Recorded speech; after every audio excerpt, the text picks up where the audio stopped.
Olá, muito boa tarde. É com enorme prazer que a Deloitte e o seu Restart Center for Business, através da nossa equipa de Global Investment and Innovation Incentives, inicia hoje mais um ciclo de webinars dedicado aos fundos europeus e, em particular, ao Portugal 2030.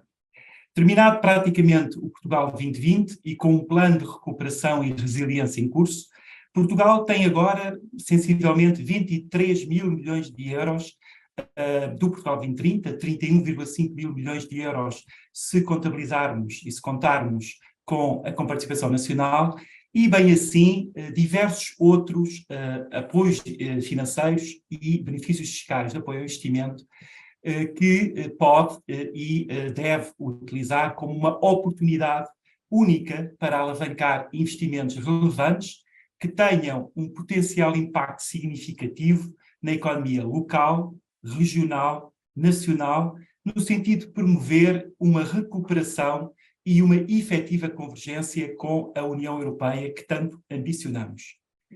Reconhecendo o potencial da oportunidade ao dispor das empresas, consubstanciada na disponibilização deste conjunto vasto de recursos financeiros sem precedentes, diria eu, em Portugal, importa agora, então, concretizar, e desde já, todas as decisões estratégicas de investimento que permitam, de uma forma estruturada, implementar uma visão coletiva de crescimento económico num contexto que é cada vez mais sustentável e também ele digital.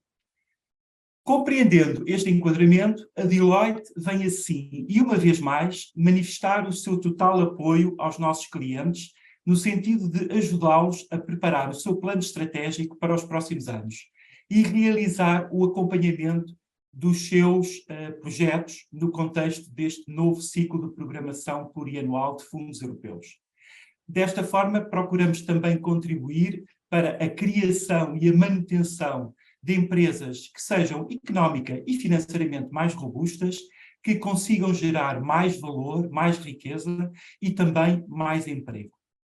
Neste nosso primeiro webinar dedicado ao Portugal 2030, vamos incidir a nossa atenção numa análise geral do programa e, em particular, no chamado Regulamento Específico da Área Temática Inovação e Transição Digital, que inclui, entre outros, projetos de inovação produtiva, cujos primeiros avisos foram este mês divulgados e que, por conseguinte, vão também hoje ser objeto da nossa análise.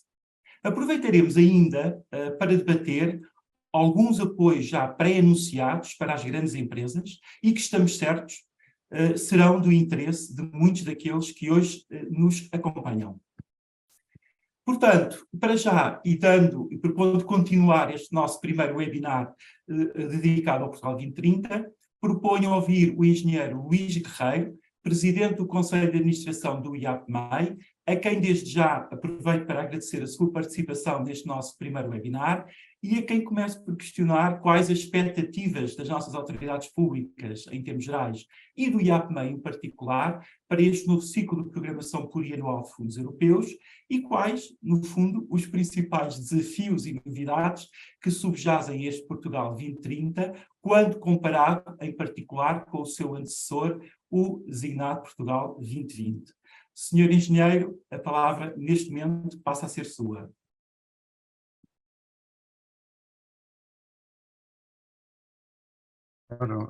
Muito boa tarde a todos. Penso que já me estão a ouvir. E, antes de mais nada, quero agradecer à Deloitte esta oportunidade que deram ao IAPMEI para participar aqui neste primeiro webinar dedicado ao PT 2030. Mas, de qualquer maneira, antes de passar realmente ao tema principal que nos traz aqui hoje, eu gostaria de falar um pouco do papel que o IAPMEI tem tido e continuará a ter nesta altura em relação aos incentivos. E não só. Como sabem, o IAPMEI nasceu para servir as empresas. Antes tem cerca de 45 anos de história, e antes mesmo de ter os incentivos já existia o IAPMEI. Tem um papel hoje preponderante na questão dos incentivos e de certeza que irá ter também um papel preponderante também digamos, quando os incentivos, digamos assim, ou noutro contexto onde não haja incentivos, porque o IAPMEI nasceu para ajudar as empresas, com especial foco as PMEs. Nós não podemos esquecer que as PMEs correspondem a 99,9% do tecido empresarial português e têm uma grande capilaridade. De maneira que todos estes apoios têm que também ser redirecionados para este tipo de empresa e não só para as grandes empresas. O IAPMEI tem tido aqui um papel muito ativo na operacionalização das medidas de apoio às empresas, ao longo de vários, eu posso dizer, de praticamente todos os quadros comunitários de apoio. Mas também temos, além dessa operacionalização, também apoiamos a parte do desenho de programas e medidas naquilo que, a nosso ver, são as necessidades das empresas, resultando nesta combinação realmente uma experiência acumulada e com décadas de análise, de tramitação, execução e acompanhamento destes projetos e da articulação com as empresas neles envolvidas. Só para dar uns números, em 2022, os fundos de política de coesão de Portugal 2020 apoiaram a economia num total perto de 4 mil milhões de euros e, evidentemente, nós esperamos que estes grandes investimentos que estão a ser realizados irão dar os seus frutos. Também aqui, em relação no domínio da competitividade e na área para a qual o IAPMEI assume uma grande relevância, corresponde a ser uma fatia de cerca de 70% dos projetos de investimento apresentados. Ou seja, não há dúvida nenhuma que o IAPMEI tem aqui um papel dessa operacionalização bastante importante. Também em termos da taxa de execução desses apoios, comparando mesmo com outras instituições que também lidam com esses apoios, o IAPMEI neste momento tem à volta de 80% de taxa de sucesso em relação a esse apoio. Portanto, não há dúvida nenhuma que, apesar de, evidentemente, que há sempre alguns atrasos em certas medidas, há medidas novas que realmente foram implementadas, nomeadamente as medidas do PRR, nomeadamente, por exemplo, das agendas, foi algo que nunca se tinha feito no nosso país, mas eu posso dizer que, em termos do apoio que nós temos dado às empresas em relação aos sistemas de incentivos, nós já trabalhamos com mais de 43 mil empresas, 5 mil projetos de IDT, 2 mil empresas em cooperação, e isto equivale, digamos assim, a uma massa total de trabalhadores de cerca de 112 mil trabalhadores. Portanto, não há dúvida nenhuma que o IAPMEI tem aqui um papel fundamental. O PT 2030, eu penso que irá beber também muita da experiência acumulada, não só no organismo IAPMEI, como também nos outros organismos, e uma das críticas que tem sido feita portanto, a todo o esquema dos incentivos é a sua carga burocrática. Isto é uma questão que não só afeta as empresas, como também nos afeta a nós próprios dentro, digamos, da nossa orgânica interna. Eu penso que o PT 2030 vai, de certa forma, aligeirar essa mesma carga, e também porque, por exemplo, estes 2 avisos que agora saíram de inovação produtiva estão vocacionados para as PMEs. Ora, nós sabemos que realmente as PMEs não têm a mesma estrutura organizacional que as grandes empresas, que têm, digamos assim, dentro de si, na sua orgânica, direções, departamentos realmente podem acompanhar perfeitamente este tipo de candidaturas. As PMEs não assim. De maneira que realmente no PT 2030 estamos a olhar para esta componente e esperamos realmente que haja aí uma melhoria.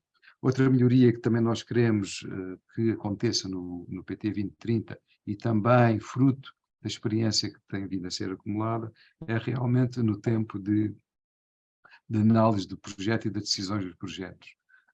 Também não podemos esquecer que estes incentivos, o PT 2020, começou quando foi a pandemia, portanto, foi um esforço enorme dos organismos realmente implementar todos estes programas e temos vindo a adaptar conforme realmente as coisas vão avançando.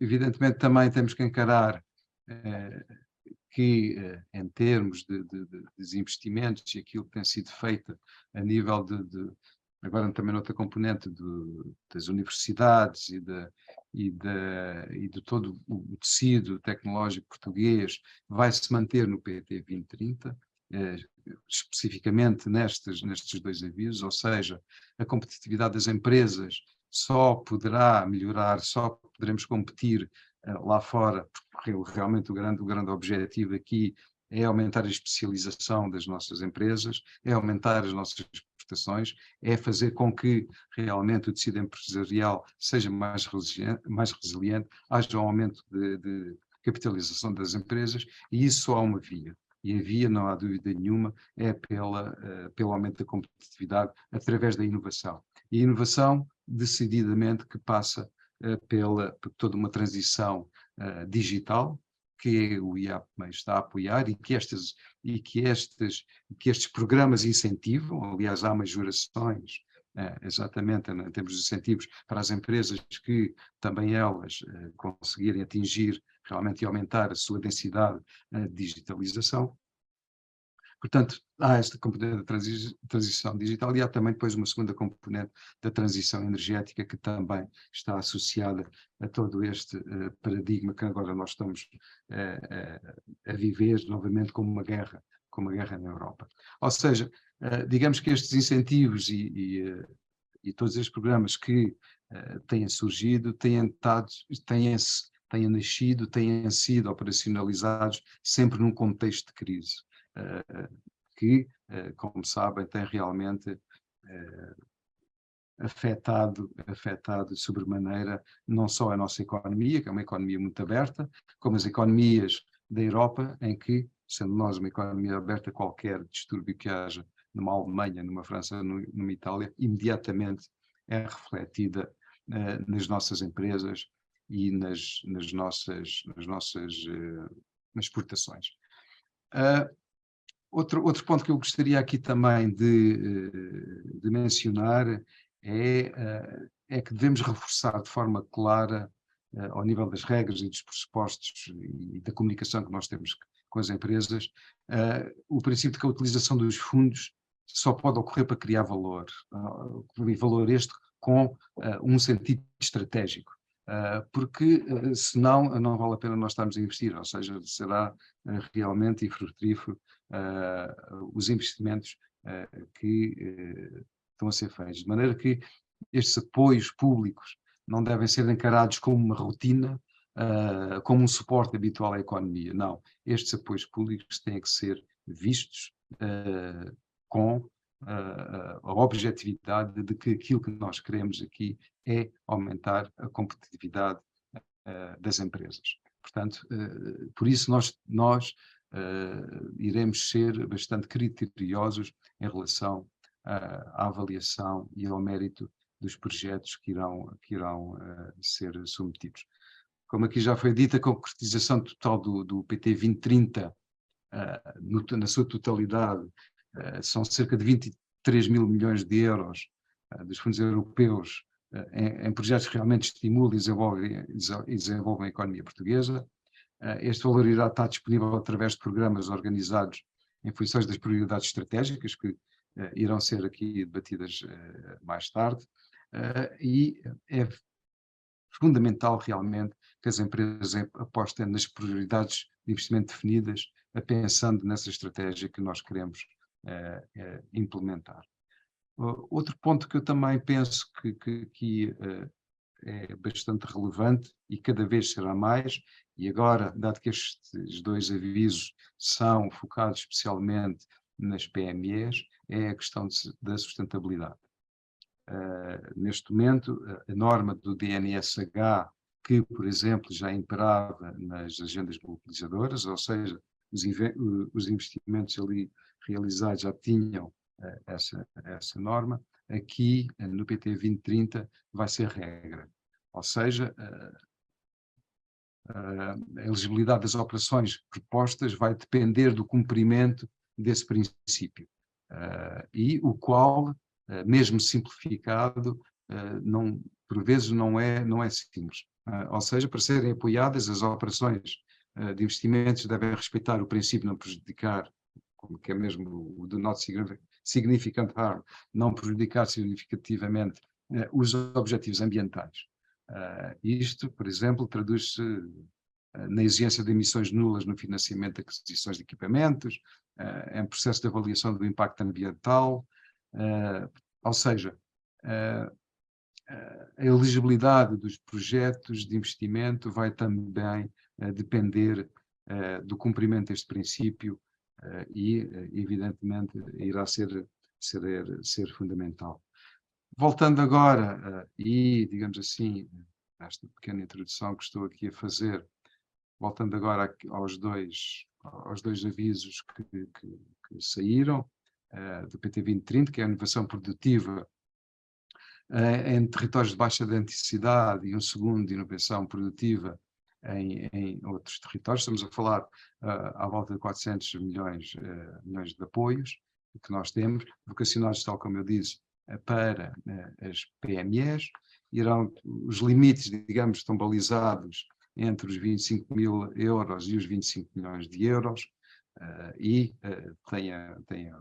isto agora será, digamos assim, os avisos penso que são claros, terá 4 tipos de ações para criações de novos estabelecimentos ou novas unidades industriais, o aumento da capacidade dos estabelecimentos que já estão a operar, e a diversificação da produção de estabelecimento para produtos que não sejam produzidos anteriormente, ou seja, produtos novos. E eu queria aqui mencionar e relevar mais uma vez que estes 4 tipos de ações serão majorados sempre que, dentro da proposta do projeto, realmente haja o fator inovação, por um lado, e o fator de sustentabilidade, por outro lado. Portanto, basicamente é isto que nós, durante agora, próximo ano, a inovação produtiva de todos os territórios, e Baixo Território irá decorrer até ao fim do ano, está dividida em 4 fases. Já houve pré-inscrições, há cerca de 910 ou 920 pré-inscrições. Essas pré-inscrições terão prioridade sobre as outras. Quando eu digo prioridade, digamos, na análise, ou seja, essas que já estavam pré-candidatadas terão prioridade na análise, ou seja, os resultados irão surgir primeiro, porque será a primeira e a segunda fase, são dedicados a esses promotores que já estão pré-inscritos. E depois terão, até ao fim do ano, mais outros 2, a terceira e a quarta fase.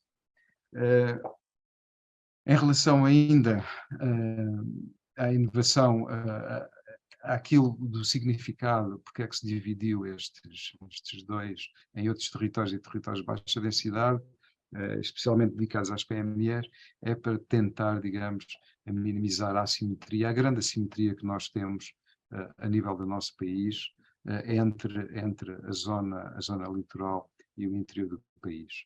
E não só, se nós olharmos, digamos, para o mapa onde nós tenhamos a densidade das nossas PMEs, basicamente o que nós vemos é que elas maioritariamente distribuem em 4 regiões, que é a região do Porto, a região de Lisboa, evidentemente, e depois temos a região de Braga e a região de Aveiro.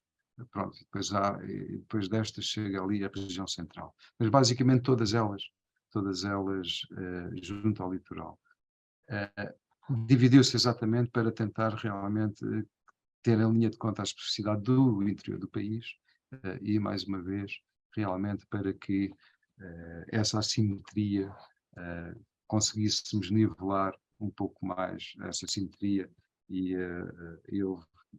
para que haja realmente mais investimento nos territórios de baixa densidade. Basicamente é isto que eu queria dizer e referir mais ou menos que nós, quando eu digo nós, digo Portugal, o tecido empresarial português, tem mais uma vez uma janela de oportunidade de apoios substanciais para os seus projetos. Esses apoios substanciais para estes projetos é para aumentar a resiliência das empresas, é para aumentar a nossa competitividade, para aumentar o volume de negócios, através do quê? Através realmente da inovação. Só através daí é que realmente nós conseguimos ser competitivos no estrangeiro, porque já está mais que provado que a política dos baixos salários não funciona e nós temos que realmente agarrar este paradigma de mudança que nós estamos a ter a nível da nossa sociedade, destas transições que nós estamos, que estão a acontecer com uma velocidade vertiginosa devido às crises sucessivas que nós temos tido.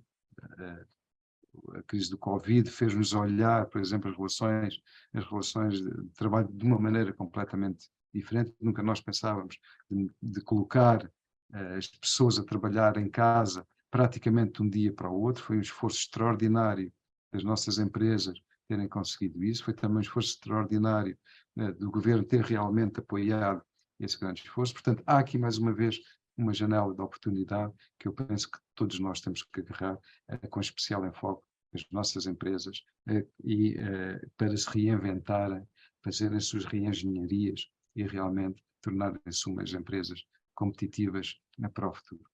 Era isto que eu queria dizer. Espero que realmente seja um sucesso, tal como foi das agendas, como está a ser do PRR, este programa PT 2030, certeza absoluta que será um sucesso para a nossa economia.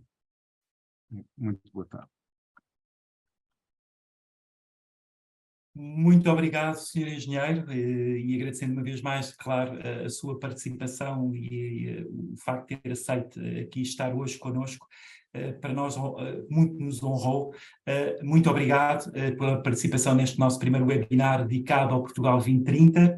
E agora passo então e de imediato a palavra ao meu colega Jorge Nadais, que irá introduzir de uma forma mais detalhada o tema hoje objeto da nossa análise. Jorge, o palco é teu. Muito obrigado, Sérgio. Obrigado ao engenheiro Luís Guerreiro também por este enquadramento e, no fundo, também por esta explicação, que é o papel, nomeadamente, do IAPMEI na gestão destes programas. Agradecer também a todos os presentes o facto de estarem aqui e vou passar então a explicar um pouco do que é isto, Portugal 2030, que tanto se fala, e que no fundo é uma sequência daquilo que é a política de desenvolvimento da própria União Europeia e em particular aquilo que vê para Portugal. E de facto, como já foi aqui referido, o Portugal 2030 é um programa que materializa aquele acordo de parceria estabelecido entre Portugal e a Comissão Europeia para os anos de 21 a 27, em que nos faz chegar um envelope de cerca de 23 mil milhões de euros. No slide que vamos ver a seguir, vamos poder constatar que este programa e a sua dimensão, comparativamente com aquilo que foi o Portugal 2020, aquilo que é o Programa de Recuperação e Resiliência e aquilo que também existirá agora mais à frente na apresentação sobre apoios e benefícios que o Estado português está também a construir ao abrigo do nosso Orçamento de Estado. Notar que a dimensão dos envelopes que têm vindo a ser dados a Portugal ou atribuídos a Portugal ao abrigo destes acordos de parceria têm tido nos últimos anos dimensões parecidas. Tem-se vindo a discutir se efetivamente os programas têm tendência a diminuir ou desaparecer.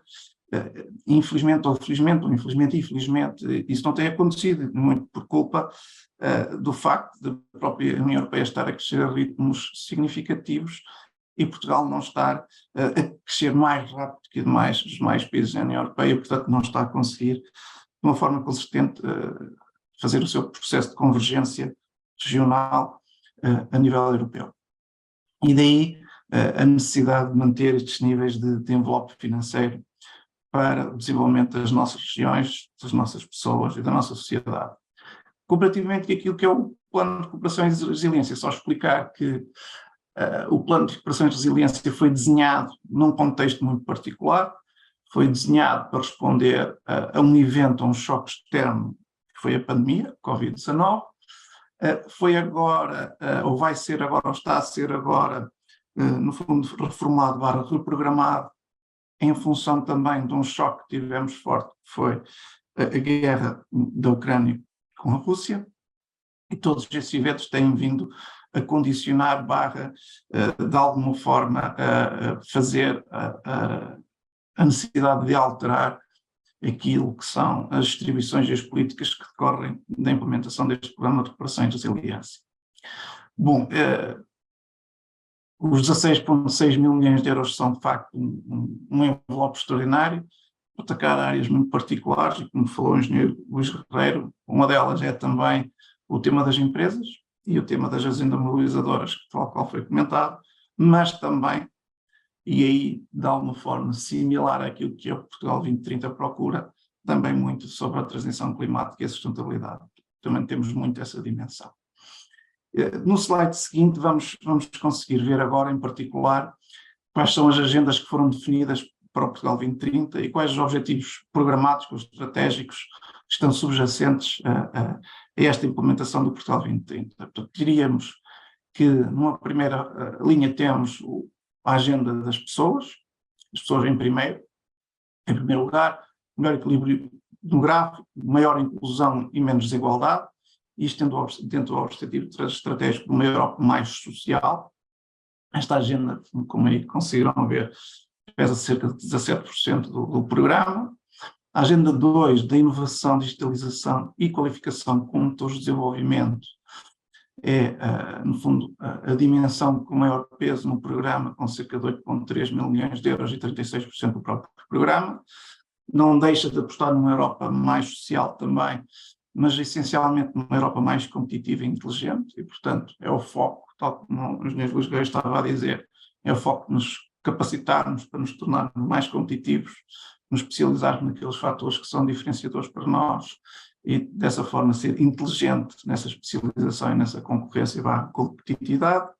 A agenda 3, como estava a comentar há pouco, é muito em paralelo com aquilo que foi o tema do PRR, isto muito também decorrente do facto de nos sentirmos um pouco abalados pela dependência energética que temos de países terceiros e de energias não renováveis, e, portanto, há aqui uma necessidade de transformarmos a nossa economia, não só em Portugal, mas a nível da União Europeia, e daí o objetivo estratégico de uma Europa mais verde, através das energias renováveis, em que temos cerca de 4,8 mil milhões de euros e 21% do orçamento.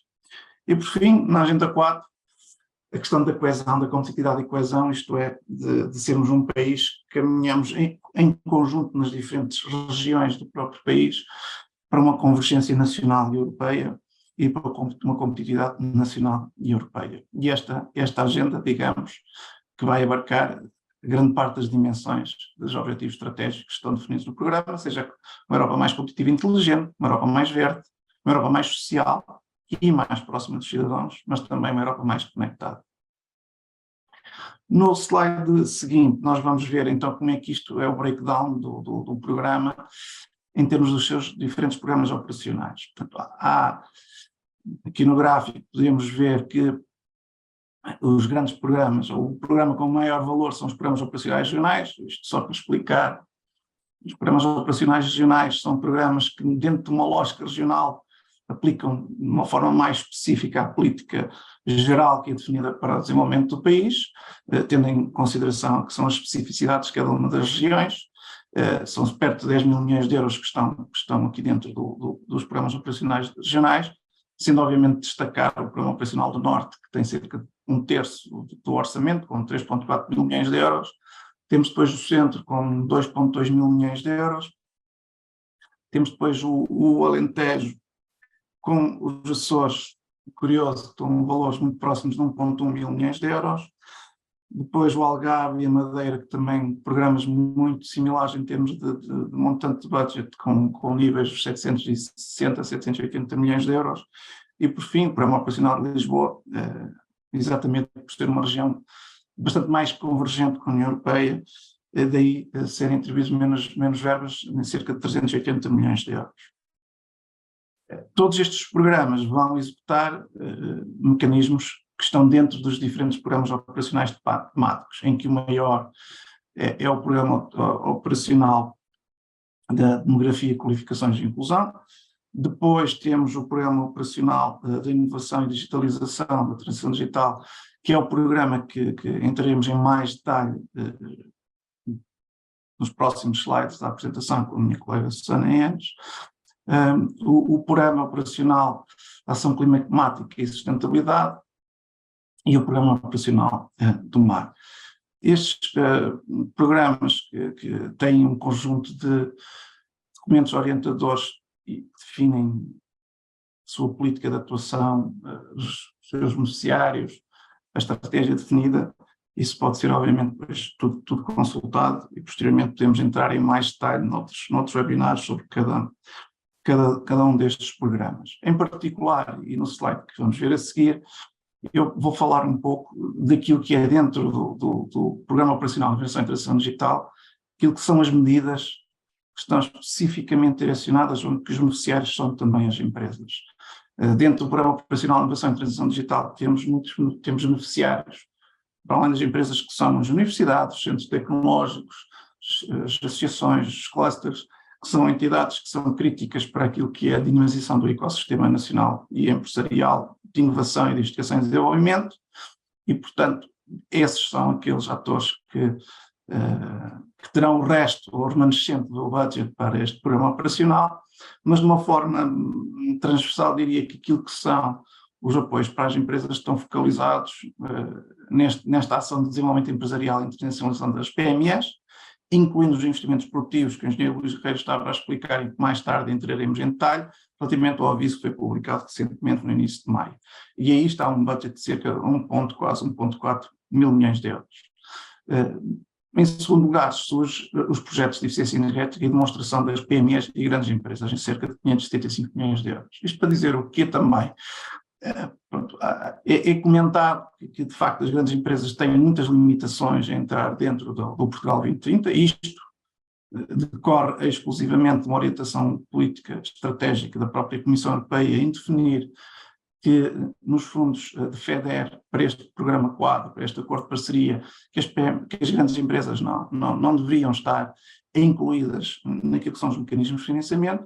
Obviamente que há exceções, e as exceções são tudo que tem a ver com projetos de investigação e desenvolvimento, portanto, que é um bloco exemplo da própria Comissão Europeia para as atividades de D, portanto, as grandes empresas continuarão a poder desenvolver projetos de investigação e desenvolvimento, nomeadamente individualmente e em cooperação com PMEs e com instituições do Sistema Científico e Tecnológico Nacional, e também poderão fazer num formato que já foi testado dentro do Portugal 2020 e também dentro do próprio PRR, no âmbito das agendas mobilizadoras, que é os projetos de alguma forma de inovação produtiva em consórcio e também em ideia. É previsto dentro do Portugal 2030 que possam existir projetos tipo clube de fornecedores, ou tipo agendas mobilizadoras, em que as grandes empresas, através de uma cooperação com PMEs e trazendo um forte efeito de arrastamento, possam também entrar por essa via naquilo que é o desenvolvimento do nosso país. No slide seguinte vamos poder constatar algumas das características que os fundos têm dentro do Portugal 2030. É uma lógica mais forte de orientação para os resultados, e, portanto, com um conjunto de indicadores de impacto que vão ser transferidos para aquilo que é os contratos, os termos de situação que serão assinados pelos promotores, muito de acordo com o que tem vindo a ser também no âmbito das agendas mobilizadoras, com produtos, processos ou serviços, com indicadores específicos para atingimento desse tipo de resultados, indicadores financeiros, indicadores físicos. Portanto, isso vai ser um foco claro na gestão dos programas. Aqui a questão que o engenheiro Luís Guerreiro também referenciou, de que as próprias estruturas, seja do IAP, meio dos outros organismos, estão a trabalhar para apostar numa maior desmaterialização dos processos, seja das candidaturas, seja do acompanhamento dos projetos, isso é de facto salutar.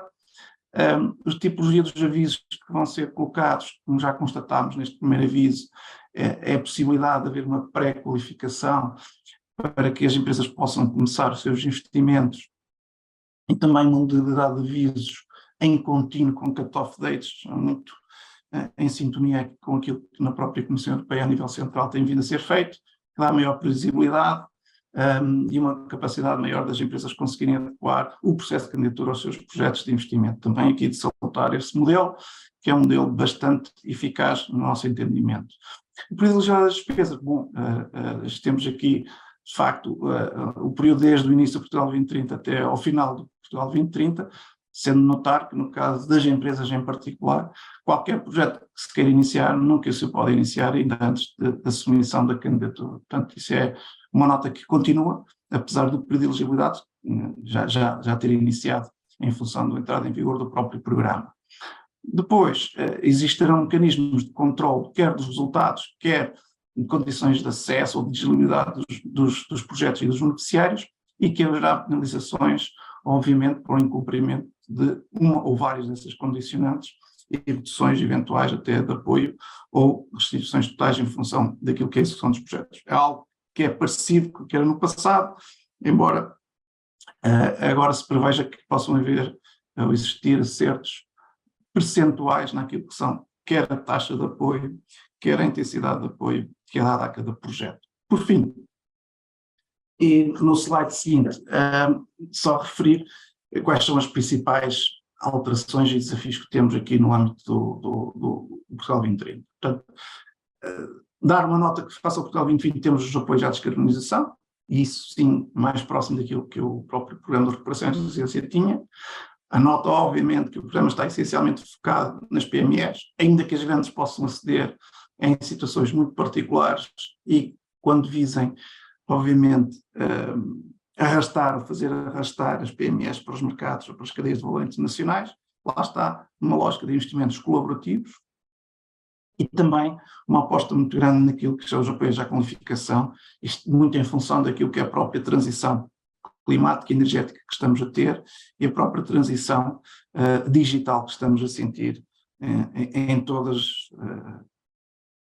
os lados da nossa sociedade, não só também das empresas. Os desafios, obviamente que temos aqui um desafio grande que é timing, temos aqui a convergência daquilo que é um fim de um Portugal 2020, um PRR a decorrer e um arranque do Portugal 2030, isto quer do lado público das instituições que estão a gerir, quer do próprio lado das empresas, gerir todo este manancial de informação e de oportunidades e possibilidades é de facto complexo e vai obrigar processos mais ágeis, vai obrigar mais flexibilidade, vai obrigar também um maior critério ao nível do cumprimento de prazos. Perceber aquilo que muda, não é? Tipologias temos, o que é que deixamos de ter, quem é que pode ir, quem é que não pode ir e como é que nos podemos associar e pensar sempre, obviamente, nesta lógica de projetos associativos ou colaborativos e garantir que cumprimos todos os requisitos adicionais que são necessários, nomeadamente aquilo que o engenheiro Luís Guerreiro referiu, que é tudo que são projetos que tenham algum tipo de impacto negativo no ambiente, esses projetos estarão de alguma forma inibidos de ser apoiados nestes programas. Portanto, isso também é uma das questões que, obviamente, tem que se avaliar em qualquer situação, em qualquer projeto que tenhamos. Bom, posto isto, eu diria que a minha parte da apresentação aqui do enquadramento do Portugal 2030 está terminada. Eu iria passar então a palavra à minha colega Susana Enes para falar do Programa Operacional Temático de Inovação e Transição Digital e espero que estejam a apreciar aqui esta sessão. Muito obrigado. Susana, força.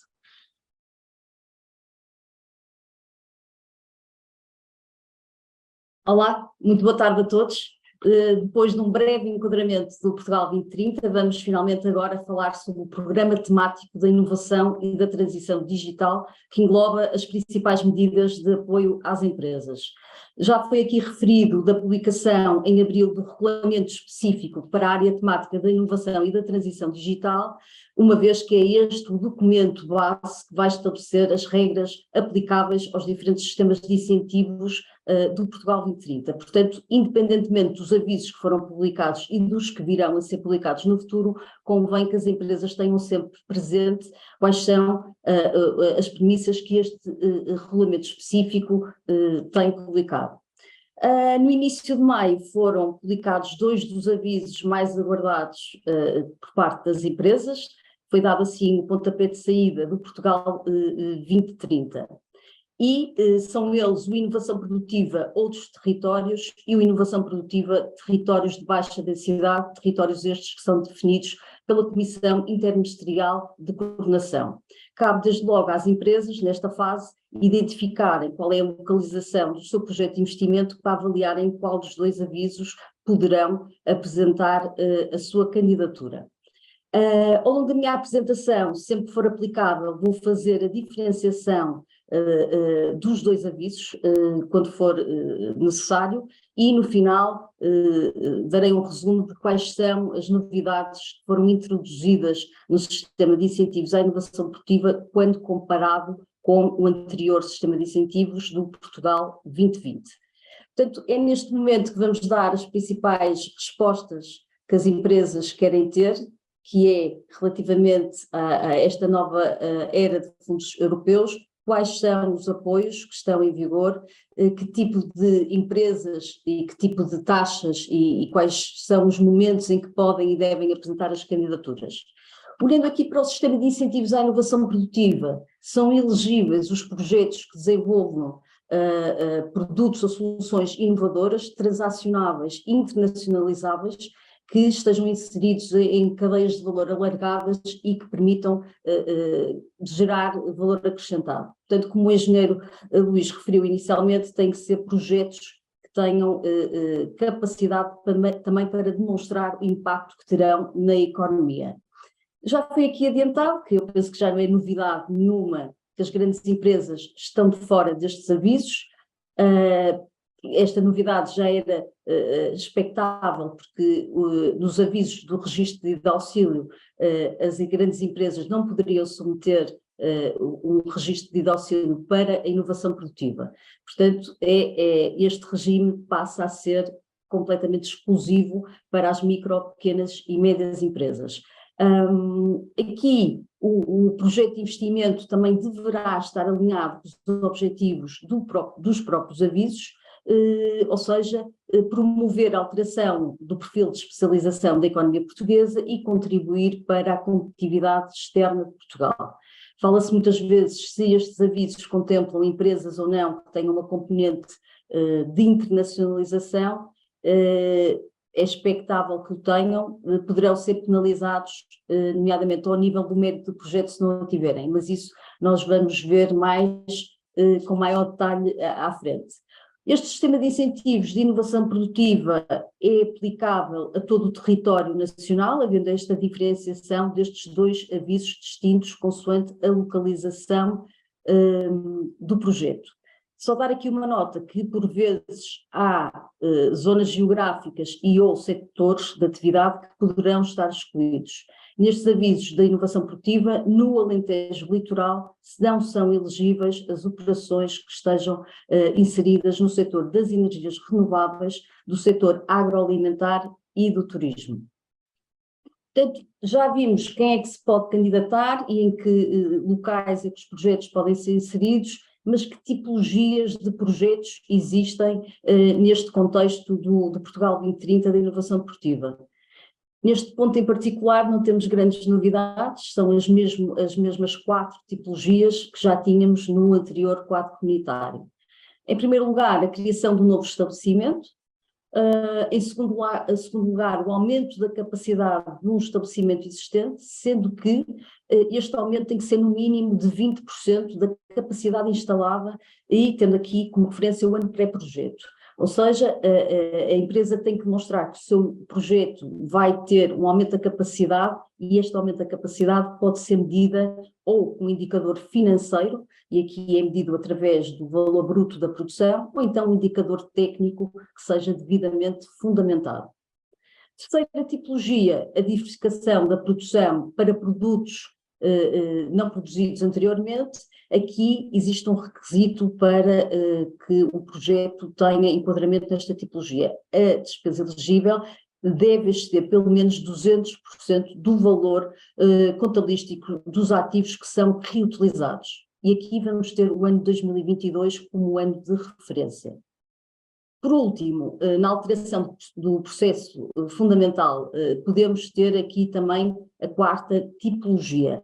Aqui o requisito terá que cumprir com a despesa elegível do projeto, terá que ser superior ou exceder o somatório das amortizações e depreciações dos 3 exercícios fiscais precedentes, ou seja, 2020, 21 e 22.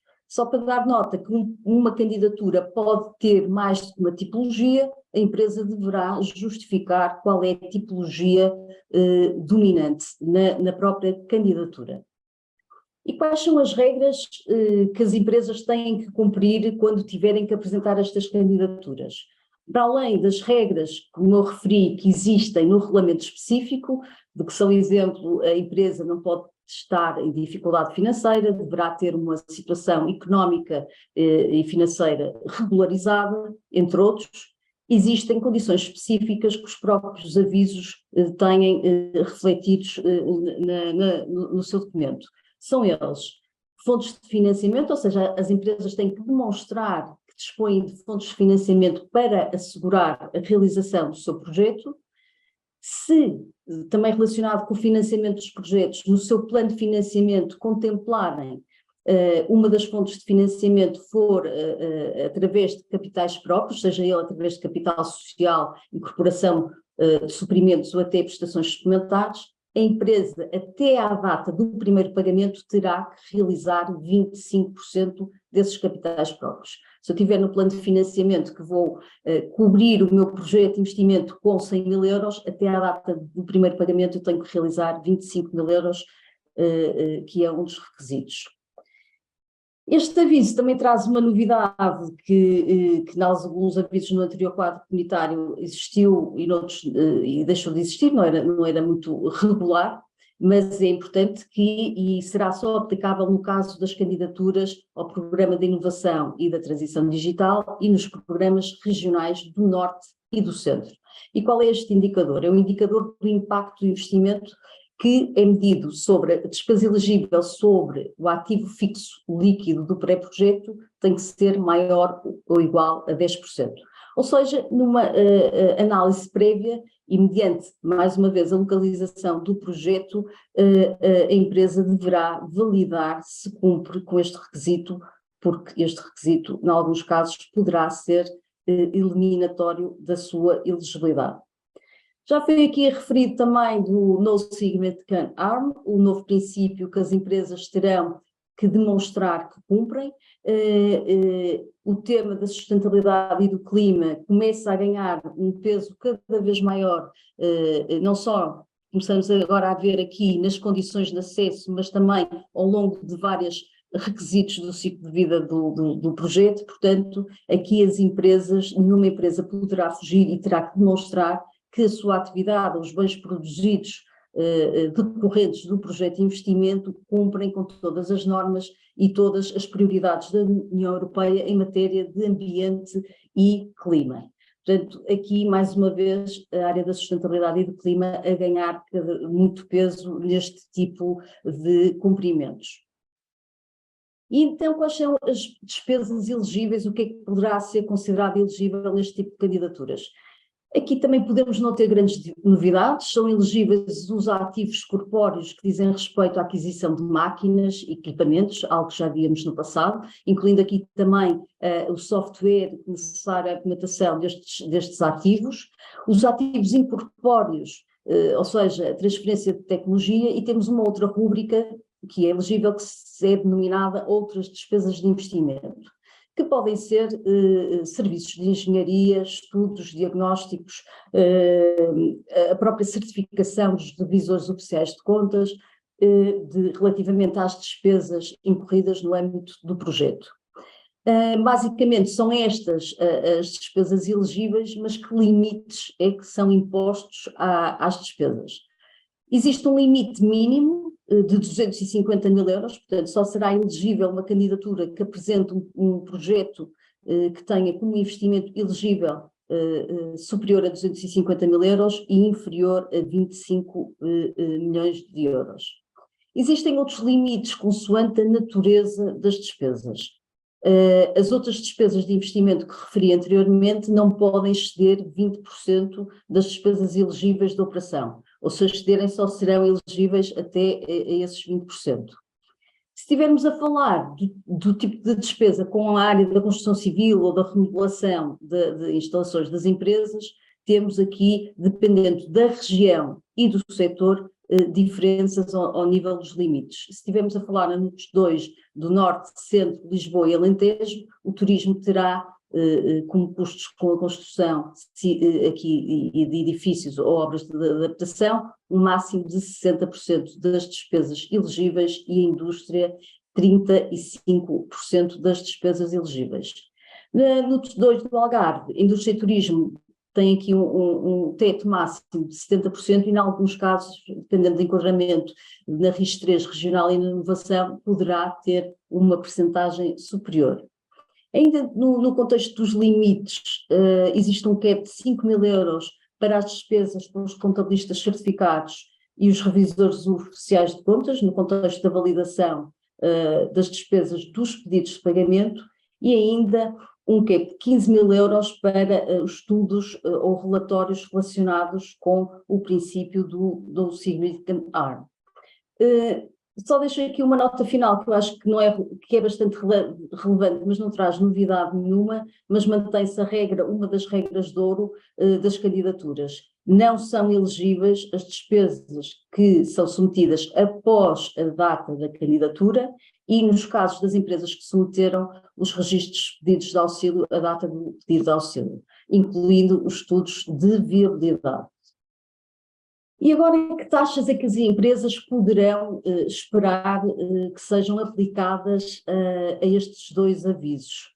Eu diria que a resposta não é direta, existe uma taxa base, a qual é acrescida, ou poderá ser acrescida de várias majorações, sendo certo que a taxa máxima nunca poderá exceder os 40%. Mas vamos então olhar aqui para este gráfico do lado direito, que tem do lado direito a taxa base das candidaturas que estão presentes nos outros territórios e do lado direito as candidaturas que irão aos territórios de baixa densidade. Como podemos ver, uma média empresa tem uma taxa base de 25% no aviso de outros territórios e, se estiver localizada nos territórios de baixa densidade, terá de 30%. Pois estas percentagens vão aumentando consoante estamos a falar de micro e pequenas empresas e das médias empresas que estejam localizadas em algumas sub-regiões da NUTS 3, que é o exemplo do Alto Alentejo, das Beiras e da Serra da Estrela. Portanto, olhando para cada um dos avisos e vendo qual é a nossa taxa base, poderá, por exemplo, pegando um exemplo de uma média empresa no aviso dos outros territórios, chegar à taxa máxima dos 40%. Vamos ver agora as majorações. Que tipo de majorações é que eu posso acrescer à minha taxa base? Existem dois tipos de majoração. A primeira majoração tem a ver com o enquadramento do próprio projeto, ou seja, se o projeto se enquadrar nas prioridades de políticas setoriais, poderá ter uma majoração de 5 a 10 pontos percentuais. E quais são estas prioridades das políticas setoriais? A contratação coletiva dinâmica, a indústria 4.0 e a transição climática. Por cada uma destas prioridades, a empresa poderá pontuar mais 5 pontos percentuais, mas na prática, nas prioridades de políticas setoriais, nunca poderemos ter mais de 10. O que é que significa? Que significa que a empresa e o projeto, se pontuarem em duas destas três, terão a majoração máxima de 10 pontos percentuais. Pegando o exemplo que referi há pouco, uma média empresa, num aviso de outros territórios, teria 25% de taxa base e poderia acrescer aqui esta majoração, como referi, se cumprisse pelo menos duas das prioridades das políticas, chegaria aos 35%. A última e segunda majoração diz respeito à capitalização das PMEs. Portanto, se tivermos aqui uma operação que tenha uma componente privada que seja financiada maioritariamente por capitais próprios, terá aqui também uma majoração na taxa do incentivo, o que significa que no exemplo que eu dei, que era a empresa que começava com a taxa base mais baixa, existe a possibilidade de alcançar a taxa máxima de financiamento se cumprir, como é óbvio, os requisitos das respectivas majorações. A questão que eu deixo aqui em aberto e que vou responder mais à frente é: será esta taxa definitiva? É o que nós vamos validar mais à frente. Olhando agora também quais são os critérios de seleção das candidaturas. Já vimos quem é que se pode candidatar, é muito relevante validar as condições de acesso do regulamento específico, do próprio aviso, se a empresa e o projeto cumprem com todos os requisitos de acesso, mas eu diria que o mérito do projeto não pode ficar fora de uma análise prévia que tem que ser realizada para a empresa saber se tem uma candidatura elegível ou não. E porquê? Deve ser feita aqui uma análise muito criteriosa de todos os critérios e subcritérios que fazem parte do mérito do projeto. O mérito do projeto tem uma pontuação de 1 a 5 pontos, nenhuma candidatura com pontuação inferior a 3 é elegível, portanto, convém assegurar que o mérito do projeto seja no mínimo de 3 pontos. Acresce ainda este requisito que, dentro dos diferentes critérios, do critério A da adequação à estratégia, critério B da qualidade, o critério C da capacidade de execução e do critério D do impacto, que todos estes também cumpram os mínimos olímpicos de pontuações. O critério B também tem que ter a pontuação mínima de 3 pontos e os restantes critérios terão que ter a pontuação mínima de 2 pontos. Portanto, convém que as empresas consigam avaliar dentro de cada um destes critérios se cumprem e qual será o mérito potencial do projeto. Só para dar aqui uma nota de tópicos que são relevantes para a avaliação do projeto, alguns muito em linha de conta com aquilo que já tínhamos no anterior quadro comunitário. Quando estamos a falar da adequação à estratégia, devemos ter aqui também um enquadramento do que é a estratégia regional de RIS3, e aqui no critério da adequação à estratégia é introduzido uma variável que tem a ver muito agora com esta mudança de paradigma, que tem a ver com o impacto e os resultados que os projetos vão ter na economia. Ou seja, mais uma vez, se a empresa define os determinados objetivos e contribui e está alinhado com as diferentes políticas públicas, como referimos no que diz respeito à indústria 4.0 e às questões da transição climática, deverá pontuar mais. No critério B, que tem uma pontuação também, aqui uma ponderação relevante de 30%, deverá ser fundamentada também que tipo de inovação é que o projeto vai trazer. E inovação essa já muito idêntica à que tínhamos no anterior quadro comunitário, se é uma inovação a nível de produto, de serviço, marketing ou organizacional. A grande novidade que não existia no anterior quadro comunitário tem a ver com o critério C, que vem introduzir aqui uma matriz que vai ter que indicar se a empresa tem histórico no passado em operações de Portugal 2020. E se tiver alguma situação, ou ter tido uma situação de incumprimento, vai logo partir vai ser penalizada porque vai ter uma pontuação inferior. Portanto, aqui é uma novidade, vão dar prioridade às empresas que tiveram experiência, aqui não é dar prioridade, vão dar mais pontuação a nível de mérito, mais experiência no passado e não tiveram incumprimentos alguns. Isto é uma novidade, claramente, vem penalizar as empresas que tiveram alguma questão de incumprimento no Portugal 2020. Por último, variáveis de impacto, também é uma novidade que vamos ver com maior detalhe como é que o impacto dos projetos vai ser medido. Aquelas variáveis já comuns, a criação de emprego, o impacto nos mercados internacionais, ou seja, a intensidade das exportações, indicadores económicos do VAB, sobre o VBP no pós-projeto, todos esses indicadores vão ter uma importância muito grande e aqui o impacto do projeto ganha a maior representatividade do mérito, daí ser muito importante olharmos para este mérito previamente para avaliar qual é a nossa posição e a nossa pontuação potencial com a nossa candidatura.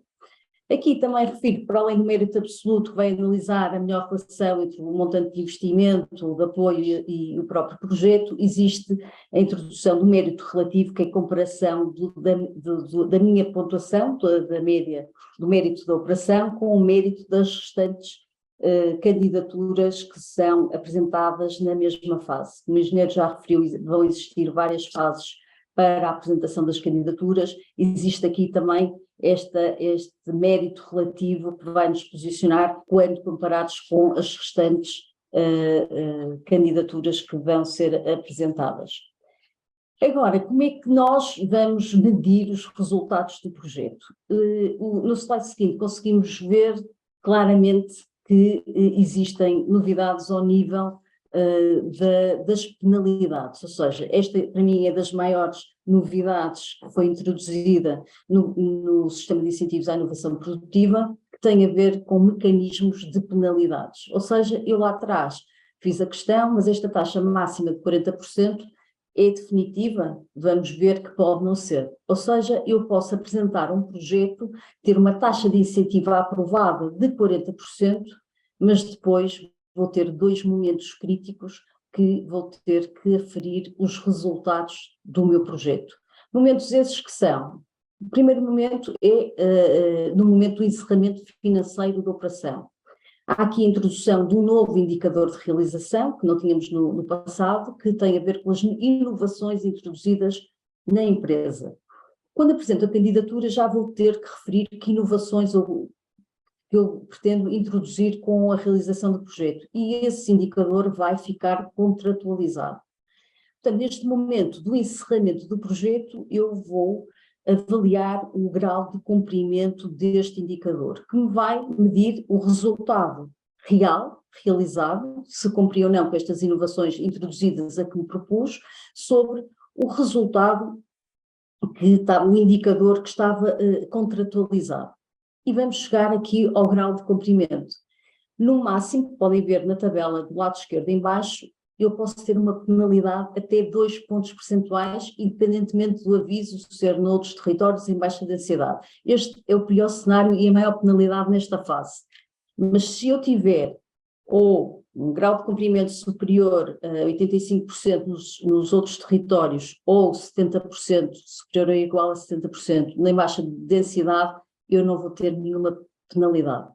Mas depois temos os diferentes intervalos e a penalização vai desde 0,5 pontos percentuais até 2 pontos percentuais. Imaginemos que eu tinha uma candidatura aprovada com uma taxa máxima de 40% e chegava a este momento e caía ali na última linha, iria ter aqui uma penalização de 2 pontos percentuais.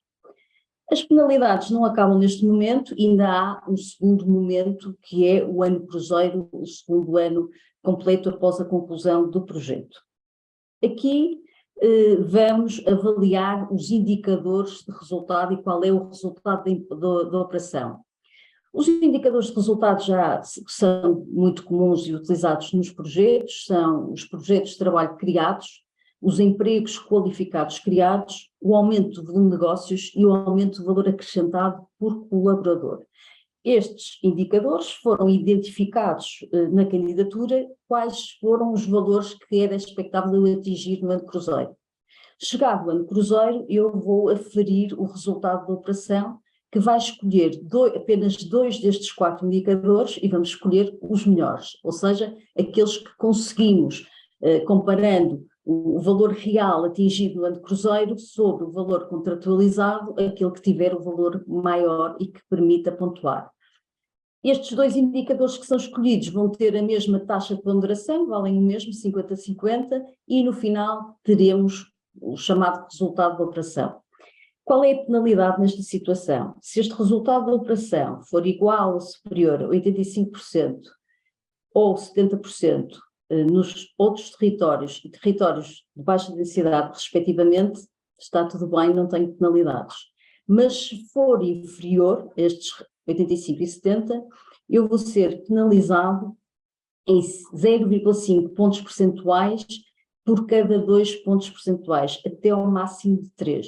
Quer dizer que se eu tiver uma candidatura ao abrigo do aviso outros territórios e o resultado da operação for inferior e tivermos nos 83%, eu vou ter uma penalidade em 0,5 pontos percentuais e, quanto mais para baixo estiver esta percentagem do resultado da operação, poderei ir até ao máximo 3 pontos percentuais. Portanto, aqui esta é a grande novidade das penalidades introduzidas em 2 momentos diferentes do ciclo de vida de um projeto cofinanciado, que deverão ser tidos em consideração, porque é importante que tenham conhecimento que a taxa aprovada poderá vir a sofrer uma penalidade nestes 2 momentos, caso não cumpram com estes indicadores.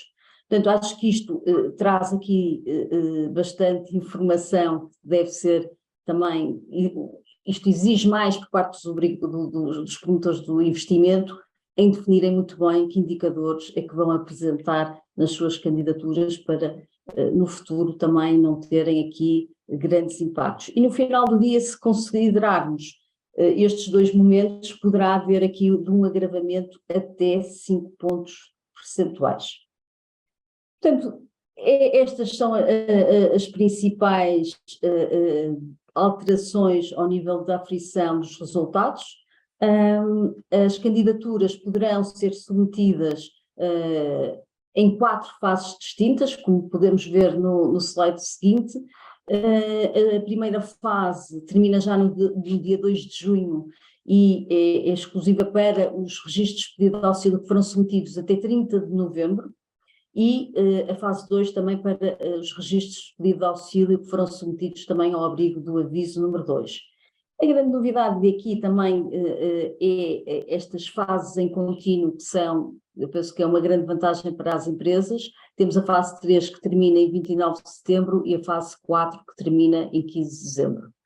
O engenheiro também já referiu que estes 2 avisos somam 400 milhões de euros, sendo que os outros territórios têm aqui uma dotação de 275 milhões de euros e os avisos da baixa densidade uma dotação de 125 milhões de euros. Só para concluir, quais são as principais, então, diferenças face ao anterior Portugal 2020? Como referi anteriormente, passamos a ter exclusividade das PMEs para a inovação produtiva, a introdução de mecanismos de penalidades em 2 momentos distintos do projeto, portanto, penalizando as empresas que não alcançam os objetivos a que se propõem, sejam eles indicadores de resultado ou sejam indicadores de realização, havendo também aqui alguns indicadores novos de acompanhamento relacionados também com a área da sustentabilidade das emissões dos gases de efeito de estufa e também da redução de consumos. Portanto, a introdução destes novos indicadores também traz aqui alguma novidade. E o peso cada vez maior, como referi, da sustentabilidade e do clima, que não é só uma condição de acesso, vai contribuir também para a majoração das taxas do incentivo e também poderá pontuar mais, originar uma pontuação superior, caso os projetos tenham aqui também, estejam alinhados com estas políticas. Esta é a informação que penso que dá a resposta, as principais respostas ao que as empresas querem ouvir, quem é que se pode candidatar, quando e como, e fica agora a questão, e para as grandes empresas, que incentivos é que existem? E eu passo a palavra agora ao Alexandre Andrade, que irá dar a resposta a esta questão. Muito obrigada. Ora, muito boa tarde a todos. Obrigado, Susana, pela tua intervenção. É com muito gosto que participo neste webinar dedicado ao programa Portugal 2030. Ainda uma pequena nota introdutória, antes de passar, digamos, aos slides propriamente ditos. Dizer que estes programas estruturais naturalmente têm um papel determinante naquilo que, na prática, é a execução de uma estratégia de desenvolvimento mais acelerada e, portanto, aqui refiro-me concretamente à Estratégia 2030, onde nós queremos uma economia claramente mais resiliente, mais resistente, mais digital, mais verde e, sem dúvida alguma, que os fundos estruturais têm, de certa forma, uma grande intervenção na concretização mais rápida dos resultados que todos nós desejamos que venham a ser alcançados. Como já foi dito nesta sessão, em concreto pelo meu colega Jorge, há limitações claras neste quadro legal que temos hoje em vigor e que diferem daquilo que nós tínhamos, por exemplo, no Portugal 2020. Sabemos que, ao nível do FEDER, do Fundo de Coesão, as grandes empresas, sobretudo nos investimentos, que nós classificamos como sendo de inovação produtiva, têm mais limitações de acesso e, portanto, podem ter aqui algumas restrições naquilo que é o financiamento público das suas operações e dos seus projetos. Mas dar a nota também de que, de facto, nós não podemos de todo ficar à margem daquilo que tem a ver com o contexto competitivo, sobretudo quando nós competimos por grandes projetos, grandes empresas à escala internacional, e, portanto, faz todo o sentido que a tutela tenha precavido esta circunstância, esta situação, com um desenho de um mecanismo muito próprio que irei apresentar de seguida nos próximos slides. Dar ainda aqui uma introdução, no próximo slide nós conseguimos ver aqui alguns indicadores que são muito relevantes e que justifica esta iniciativa do governo português em, se quisermos, lançar um programa específico para as grandes empresas. Nós sabemos, de acordo com a legislação comunitária em vigor, que há uma clara predisposição para apoiar as PMEs, naturalmente porque têm um acesso a financiamento mais dificultado quando em comparação com as grandes empresas. Mas se compreendermos a realidade nacional, verificamos o peso das grandes empresas na nossa economia. E, portanto, estes indicadores que vos apresentamos agora são indicadores muito recentes. Portanto, na prática, decorrem de um estudo efetuado não só pela Universidade Nova de Lisboa, mas também pela Associação Business Roundtable. Verificamos que 1% das empresas, as grandes empresas, geram mais de 57% da nossa riqueza anual.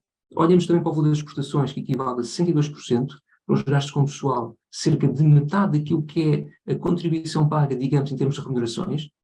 Se falarmos da segurança social, falamos de 104%, e dos impostos pagos, cerca de 71%.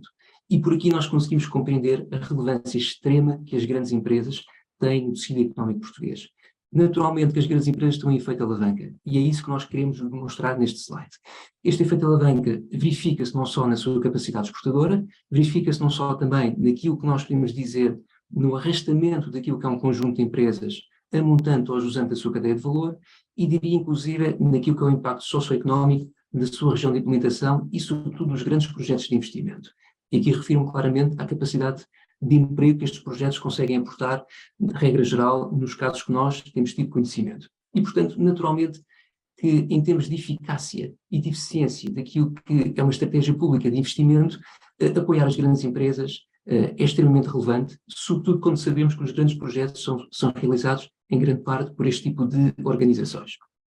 No slide seguinte, conseguimos demonstrar aquilo que é o resumo da chamada Resolução do Conselho de Ministros 34 de 2023 e que define e que aprova a constituição de um mecanismo de apoio ao abrigo do chamado regime contratual de investimento. No fundo, esta é uma figura que já existiu no Portugal 2020, generalizada para os grandes projetos de investimento, mas neste ponto em particular, e de acordo com as regras comunitárias em vigor, muito de acordo com aquilo que tem a ver com as grandes empresas e as suas operações. Portanto, estamos a falar de projetos que têm como objetivo o aumento da oferta de bens e serviços inovadores, de igual forma com uma certa complementariedade com um conjunto de setores e, obviamente, aqui um efeito de arrastamento, como eu referi há pouco. E, portanto, o que é que está neste momento a ser equacionado?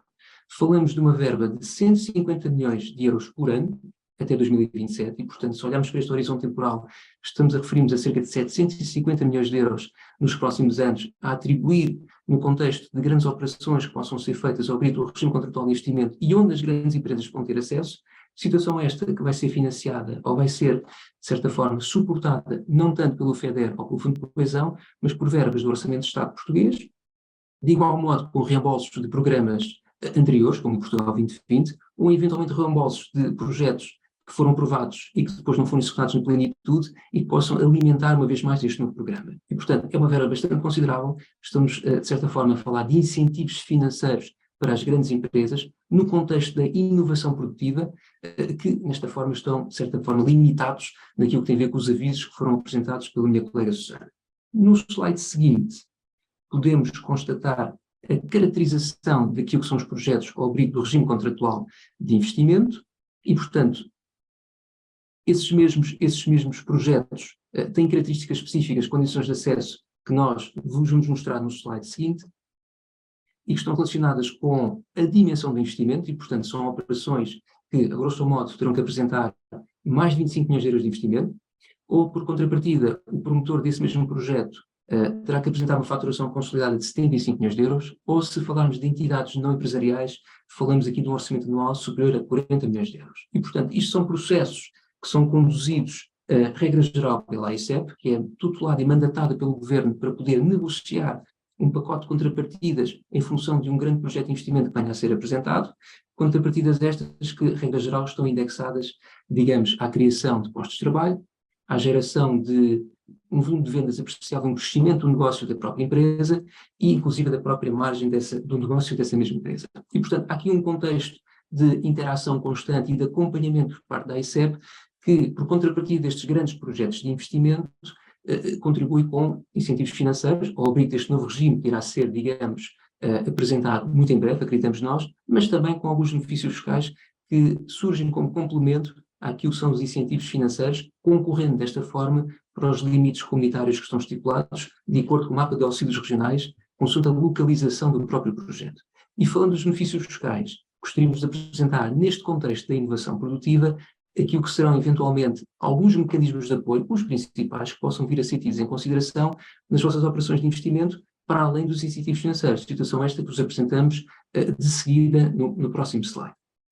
E, em concreto, gostaríamos aqui de mostrar duas situações específicas que estão previstas no chamado Código Fiscal de Investimento, em concreto os benefícios fiscais contratuais ao investimento produtivo, e, portanto, estamos a falar de apoios de 10% a 25% das aplicações relevantes, portanto, para um investimento mínimo de 3 milhões de euros, onde são suportados aquilo que tem a ver com os chamados ativos fixos tangíveis e alguns ativos intangíveis. Sobretudo aqui estamos a falar de investimentos tipicamente associados à construção e edificação de uma nova unidade produtiva, desde a componente de construção, desde a componente de equipamentos propriamente ditos, e, portanto, estamos a falar de uma taxa extremamente interessante que se é consubstanciada num contrato de investimento a 10 anos. Naturalmente, estes contratos de investimento têm regras específicas e métricas específicas que têm que ser alcançadas, que é o chamado grau de cumprimento contratual, métricas estas que são avaliadas, regra geral, durante 3 períodos, dentro do 6º, 8º e 10º ano de vigência do contrato de investimento. E, portanto, são situações que complementam também eventuais incentivos financeiros que possam ser facultados num contexto de um projeto de investimento. Para além daquilo que tem a ver com os benefícios fiscais contratuais, gostaríamos de destacar também aquilo que é o regime fiscal de apoio ao investimento, onde na prática temos, à data de hoje, uma taxa base de 30% até 15 milhões de euros de investimento e 10% no investimento subsequente. Neste caso em concreto, não estamos a falar de uma candidatura, mas sim um benefício fiscal que é reconhecido uma base anual naquilo que é a vossa declaração periódica de rendimentos. E, portanto, são duas situações relativamente semelhantes e que complementam, a grosso modo, aquilo que na prática será os incentivos financeiros previstos para as grandes empresas e para grandes operações dentro do chamado regime contratual de investimento, que irá, de certa forma, ser reintroduzido a curto prazo no contexto desta iniciativa que a tutela tem de não descurar as grandes empresas naquilo que está relacionado com o financiamento público das suas operações. Dizer ainda que falamos de uma tipologia muito específica, que é a inovação produtiva, tal como já foi falado na sessão de hoje, há outras tipologias que as grandes empresas continuarão a ter acesso. E refiro-me aqui concretamente à vertente de investigação e desenvolvimento, onde na prática não antecipamos aqui limitações tão significativas entre aquilo que na prática nós tínhamos no Portugal 2020 e que passamos a ter no Portugal 2030. E, portanto, dar a nota de que, de facto, os fundos estruturais caminham também num contexto de evolução. Percebemos que as PMEs podem ter aqui um papel mais determinante neste novo quadro comunitário, mas, naturalmente, as grandes empresas têm um papel muito interessante a dizer, não só ao nível da investigação, mas também ao nível da descarbonização, situação esta onde vão ter um acesso direto e que não estava previsto nesta medida, em concreto, no Portugal 2020. Dito isto, eu concluí a minha intervenção sobre as grandes empresas e passaria a palavra ao meu colega Sérgio Oliveira, que irá lançar a nossa fase de Q&A no nosso webinar. Obrigado a todos.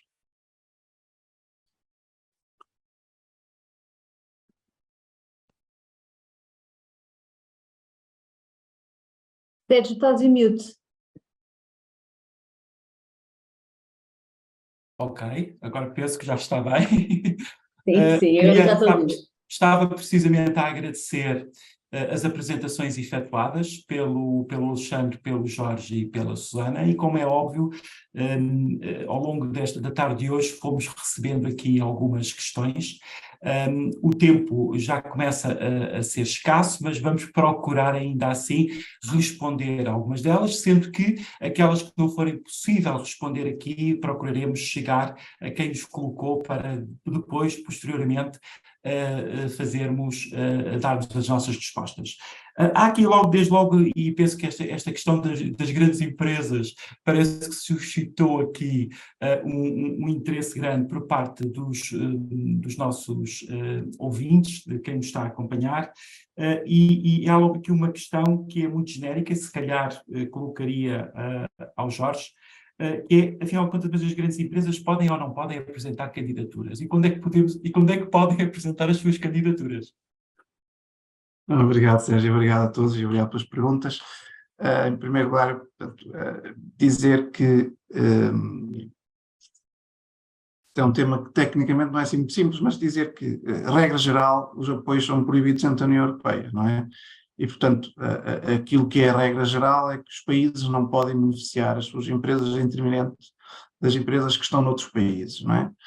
Evitar essa concorrência, digamos, desleal. No entanto, existem exceções, e as exceções têm a ver com as block exemptions que são criadas pela Comissão Europeia, nomeadamente para a formação, para a sustentabilidade, para a ID e para os auxílios ao desenvolvimento regional.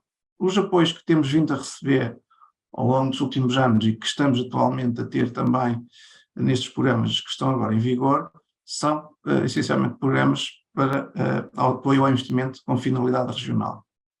E existem regras que definem como é que esses apoios podem ser dados. E essas regras estão essencialmente plasmadas no regime geral de isenção por categoria, ao nível dos apoios aos auxílios com finalidade regional.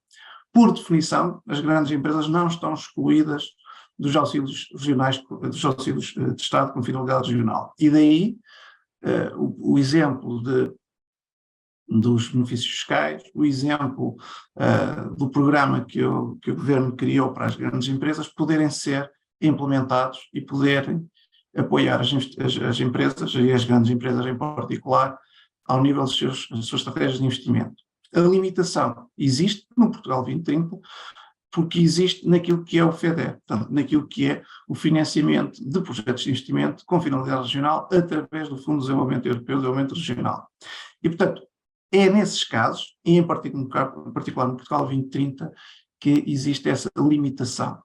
Não existe a limitação nos fiscais contratuais, no RFAI, nem, obviamente, no programa que o Governo criou especificamente para as grandes empresas. Obviamente que em cada um desses mecanismos existirão regras que vão definir que projetos, que setores e que empresas é que poderão ser apoiadas em função daquilo que é a própria política de investimento que está definida pelo Governo. Portanto, eu diria que esta é uma resposta mais abrangente e mais simples. Não podem no Portugal 2030, com exceção de alguns mecanismos muito próprios, nomeadamente dos clubes fornecedores que surgirão mais à frente, e poderão tê-lo fora do Portugal 2030 nos mecanismos que estivemos aqui também a falar.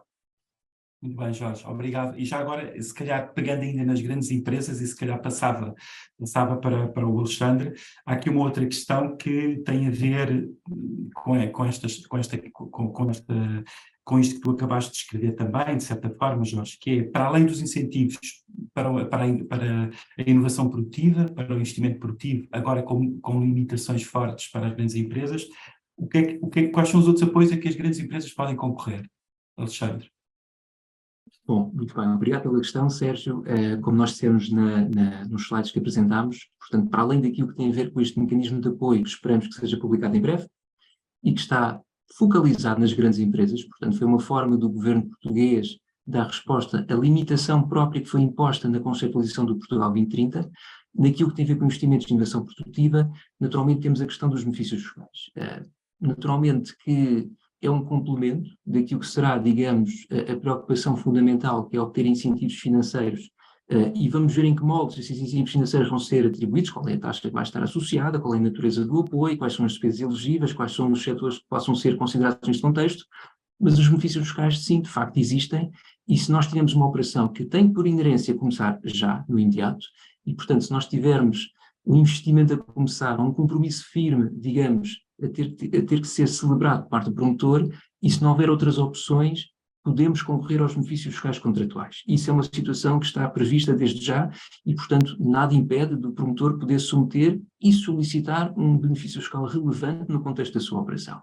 Esse é um ponto que importa destacar. Naturalmente também, se pudermos fazer um compasso de espera, é sempre preferível nós combinarmos aquilo que seriam dois instrumentos, um instrumento financeiro e fiscal. E, portanto, aguardar um pouco a publicação deste novo programa de apoio, em simultâneo depois fazer uma candidatura aos benefícios fiscais contratuais, ou posteriormente a solicitar um benefício fiscal no contexto do REFAI, do Regime Fiscal de Apoio a Investimento, pode ser a situação que mais otimiza aquilo que seria, se quisermos, os apoios públicos, financeiros e fiscais para uma determinada operação. Esse é um ponto muito relevante.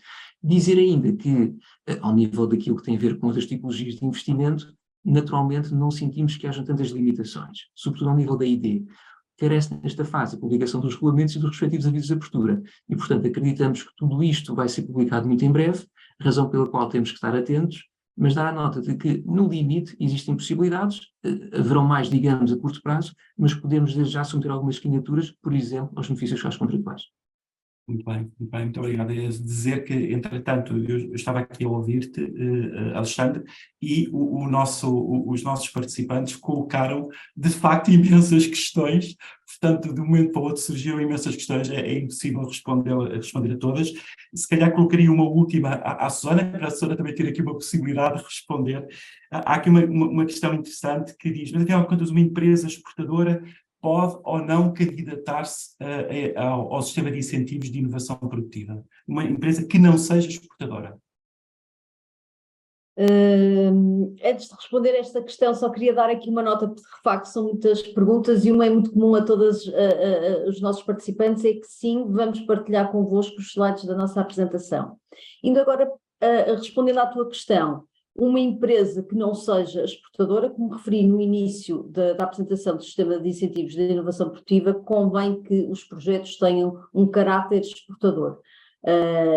Não é uma resposta que possa ser dada que não podem, tem que ser avaliado no contexto do mérito de todas as características do projeto. Existe uma matriz de intensidade de exportações que pode ser penalizado quando comparado com uma empresa que é exportadora.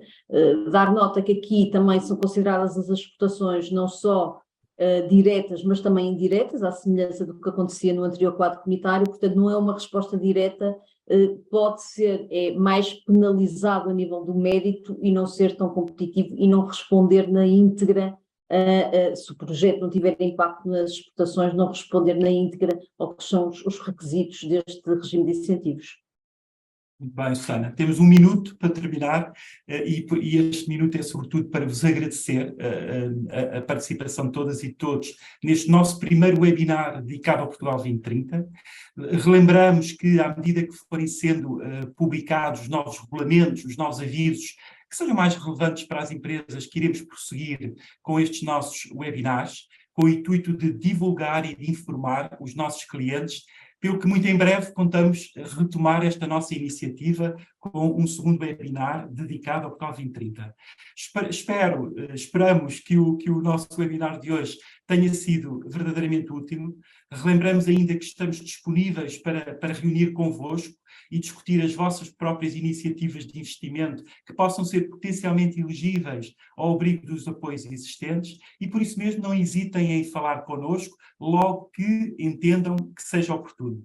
Acima de tudo, e como no nosso vídeo surgiu, importa investir cada vez mais, inovando mais e incentivando mais. Tenham todas e todos a continuação de um excelente dia e até breve.